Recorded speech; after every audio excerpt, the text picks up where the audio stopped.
2009 সালে ডমিনিকায় একটা শিশুর জন্ম হয়, ওয়েস্ট ইন্ডিজের ডমিনিকায়। তার নাম রাখা হয় সাকিব আল হাসান। মানে সাকিব আল হাসানের খেলা দেখেছেন তার বাবা মা, সাকিব আল হাসানকে পছন্দ হয়েছে, আদর্শ মানেন, তার নামে তার ছেলের নাম রাখা হয়েছে সাকিব আল হাসান।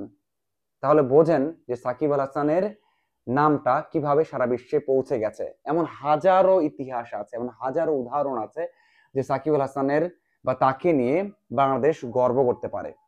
এই যে হঠাৎ করে আপনারা সবাই বলছেন যে সাকিব আল হাসান সুপারস্টার বাংলাদেশের, নাকি হামজা চৌধুরী। আমি আজকে অনেক জায়গায় শুনলাম বিষয়টা।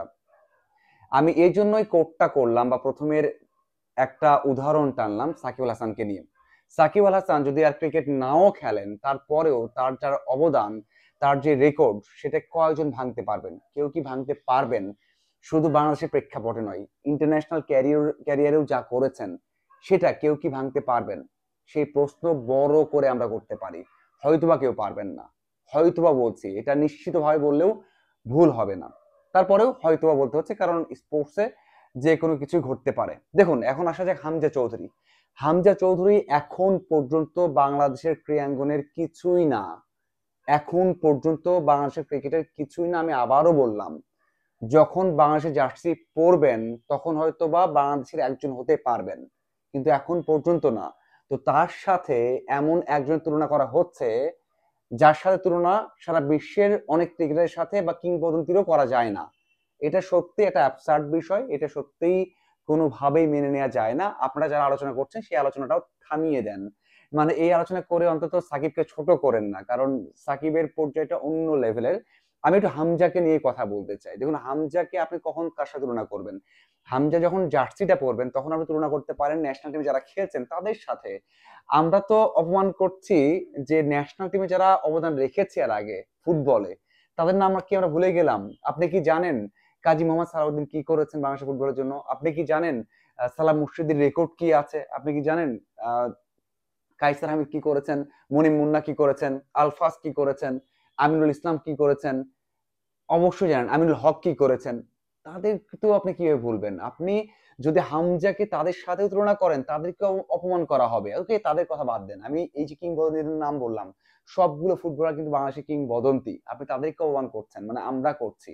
এটা একটা গেল। আপনি যদি জাহিদ, এমিলি অথবা মামুনুলদের কথাও বলেন, অথবা আপনি জামাল ভুঁইয়ার কথা বলেন, তারেক কাজীর কথা বলেন, তারাও কি মানে হামজার থেকে ছোট হয়ে গেল?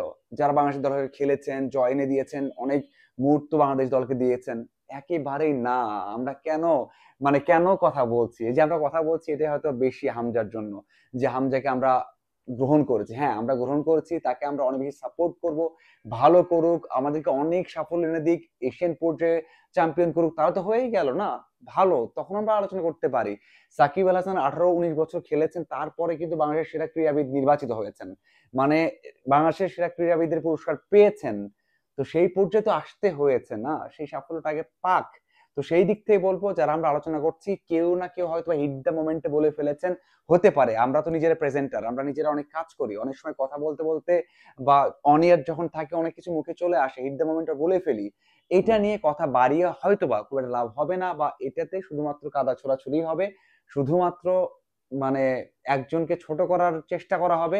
সেটা না করে আমরা সাকিব যেখানে আছে সেখানে থাক, অন্যদিকে হামজা চৌধুরী বাংলাদেশে আসছেন, বাংলাদেশে কিছুটা হয়ে উঠুক, বাংলাদেশের সাফল্য দিক, তারপরে আমরা কথা বলি যে কোন দিকে যাবেন হামজা চৌধুরী, কি করবেন, তারপরে করি। কিন্তু আমার মনে হয় হামজা চৌধুরীকে আপাতত বাংলাদেশের ফুটবলে যে যাদের নাম বললাম তাদের সাথে তুলনা করে তাদেরকে ছোট করেন না। সাকিব হাসান তো দূরের কথাই থাকলো। তো আমার মনে হয় আপনারা বুঝতে পেরেছেন আমি কি আপনাদের মেসেজ দিতে চেয়েছি। অবশ্যই আপনারাও সাপোর্ট করে বাংলাদেশ ক্রিকেট ফুটবল দুটাকেই সেই প্রত্যাশা করে। ধন্যবাদ সবাইকে সাথে থাকার জন্য।